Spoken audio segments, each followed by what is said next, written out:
Mais um dia do nosso devocional. Pega a sua Bíblia, vamos ler juntos, pega a sua caneta também. Olha só, a palavra do dia 34, hoje é o dia 34 do nosso devocional. E nós vamos ler o Evangelho de Jesus, segundo o que escreveu Lucas, lá no capítulo 18, do 6 ao 8.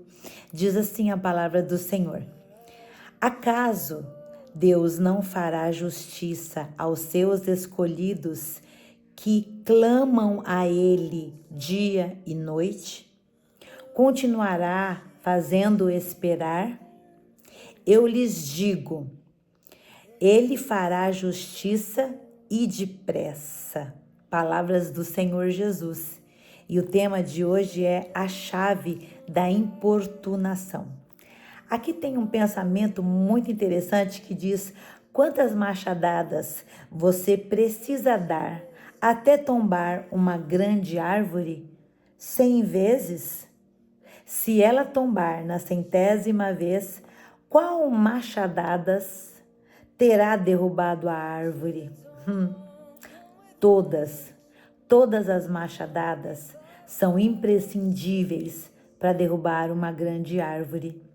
A maioria dos cristãos, eles acham que deve orar por alguma causa ou por alguém apenas uma vez e serão atendidos. Algumas vezes, sim, nós encontramos orações muito imediatas, mas isso não é o que a Bíblia nos ensina. Nós podemos ter respondidos muito rápidos, mas a Bíblia nos ensina a ter oração contínua, tá? Deus não se importa em ser importunado, como é o tema do nosso devocional hoje. Jesus, no seu evangelho, ele mesmo nos ensina a orar continuadamente por alguma coisa. Sim, nós devemos orar quantas vezes forem necessárias ou até Deus responder. Aqui nesse versículo, Jesus cita aquela viúva que ia todos os dias para a porta do juiz pedir justiça. Jesus está nos ensinando a orar. Ele diz: batei, batei e abrir-se-vos-á. Então nós aprendemos que não é errado nós orarmos continuamente por alguma coisa.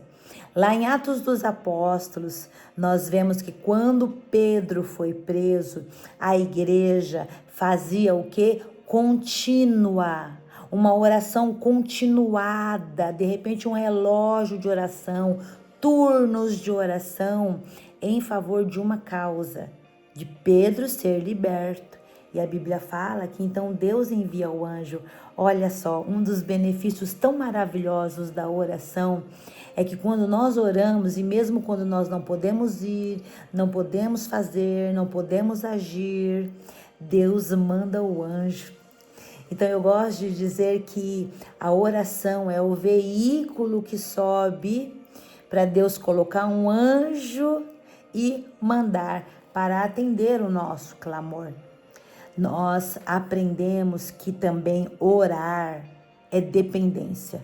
Orar manifesta dependência. Nós somos dependentes de Deus. Então você precisa orar antes, durante e depois de qualquer coisa. Antes de comprar, antes de vender, antes de dizer sim, antes de dizer não, ore. Durante a sua vida, durante algum processo, ore.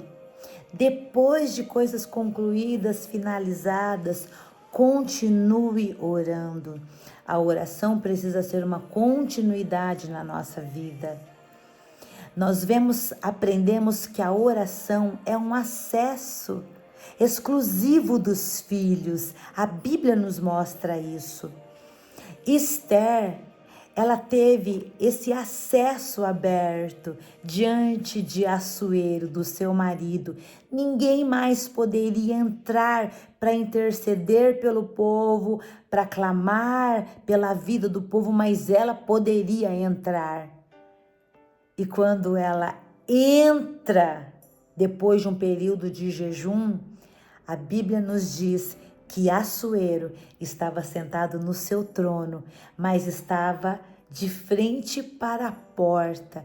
Irmão, um rei que senta de frente para uma porta é porque está esperando alguém entrar por ela.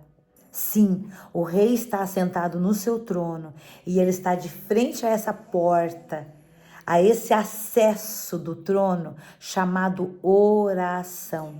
Então, aproveite e desfrute desse acesso ao Pai chamado oração. A Bíblia nos ensina que Jesus, ele orava continuamente, ele se retirava para orar. Jesus orava antes de coisas importantíssimas, por exemplo, como para escolher os seus discípulos. Jesus orava. Então nós precisamos olhar para a vida de Jesus e termos uma vida de oração. Orar antes de decisões importantíssimas, é preciso buscar a vontade do Senhor em oração, porque na oração também Deus revela a sua vontade para nós. Nós vimos que Elimeleque tomou uma decisão muito importante como chefe de família e não orou. Ele saiu do lugar onde ele morava, levou toda a sua família. E a história tem um meio muito trágico. Por quê? Porque alguém, um chefe de família que tinha responsabilidade não só sobre a sua vida, mas sobre a vida de outras pessoas, tomou uma decisão muito séria, sem orar. Porém, nós vimos depois que Ruth e Noemi, elas oraram e tiveram decisões certeiras em relação à sua vida e também à da sua família. Então, nós precisamos orar, tá bom? Insistentemente, continue orando dia e noite, porque a Bíblia diz aqui, ó, não lhes fará justiça e depressa. Quem ora conhece o Pai. Quem ora tem intimidade. Quem ora tem resposta. Quem ora tem alinhamento. Então nós precisamos ter uma vida de oração. E olha que lindo, cientificamente a oração traz muitos benefícios. É provado por exames que quem ora libera substâncias favoráveis para o seu corpo e para a sua mente, para a sua alma. Quem ora, quando nós oramos, dopamina é liberada no nosso cérebro, que é a substância do prazer, que é liberada através de oração.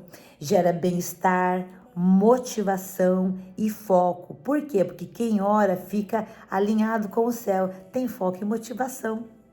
Olha só, quando nós oramos, é liberado no nosso cérebro serotonina, que é a regulação do humor e da ansiedade, porque a Bíblia nos convida não a vivermos ansiosos, tá? Não andeis ansiosos por coisa alguma, mas antes todas as vossas petições sejam conhecidas de Deus através do quê? Da oração, da súplica. Suplicar é sempre orar. E das ações de graça. Então, nós eliminamos aquela ansiedade exacerbada, liberando serotonina no nosso cérebro. Olha que coisa linda. A oração também libera a ocitocina, que é o hormônio do amor, que é o vínculo social liberada na oração. Por que ocitocina, o hormônio do amor? Porque quem ama tem intimidade. Quem tem intimidade conhece seu pai. E quem conhece o seu pai é envolvido em amor, não fica com medo. Porque o verdadeiro amor lança fora todo medo. Então a serotonina, que é o hormônio do amor, é liberado através da oração. E isso conhecendo o nosso pai, querido. Porque quem ora conhece o seu pai. A oração, ela libera endorfina, que é um analgésico natural, ajudando a aliviar dores físicas. Por quê? Porque a oração é um alívio para a nossa alma, tá? Então, quem ora tem uma sensação no seu corpo de relaxamento profundo. Olha que lindo. Então, nós só temos benefícios de ter uma vida de oração. Então, que você seja estimulado a ter uma vida de oração. E eu peço ao Senhor, em nome de Jesus, que todos os amados que estão fazendo esse devocional conosco sejam motivados a desenvolver uma vida de oração e orar sim, insistentemente, por todas as causas possíveis para nós levarmos ao teu altar, sim, orarmos incessantemente, porque é isso que a tua palavra nos ensina. Amém? Que você seja motivado a isso, a ter uma vida contínua de oração, sim, em nome de Jesus. E até o próximo devocional, em nome de Jesus.